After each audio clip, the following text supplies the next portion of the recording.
Lorsque l'on pousse les portes de l'espace Saint-Louis de Bar-le-Duc, on découvre une multitude de paysages urbains ou naturels.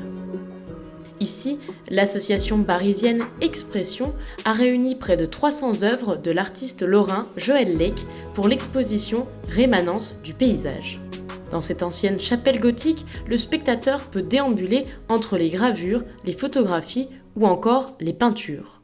Et pour Joël Lec, chaque détail compte, c'est ce que le commissaire de l'exposition a voulu montrer. Alors cette approche, c'est une approche multitechnique, c'est une approche qui travaille à partir de l'empreinte, qui prolonge l'empreinte, qui s'attache à des détails du paysage et qui, à partir des détails du paysage, recompose une expérience sensible du paysage.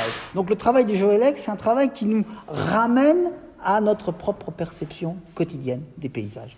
Dans cette exposition, toutes les œuvres sont imprimées sur papier, un matériau que l'artiste apprécie particulièrement.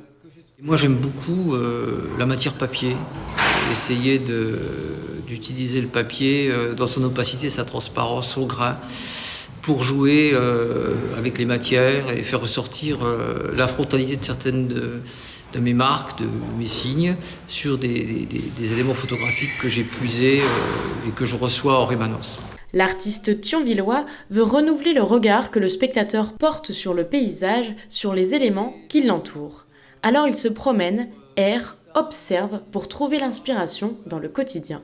Et j'ai attendu à un moment donné, c'est la leçon de Cartier-Bresson, il faut attendre un peu, et il y a un élément qui passe, voilà, avec un manteau rouge. Alors ça c'est une chose, mais une fois que j'ai fait mon impression par-dessus, dans mon impression, il y a un travail d'ancrage, de traits, etc., vous voyez, qui se rajoute. Et ici, on crée des analogies, ici.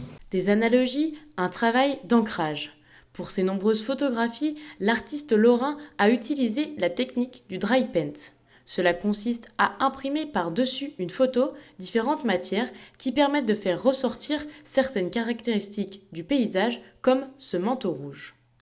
Et parmi ces œuvres, on retrouve aussi les carnets de croquis de Joël Lec, une façon de montrer le travail qui se camoufle derrière chaque création et de ne rien cacher au spectateur.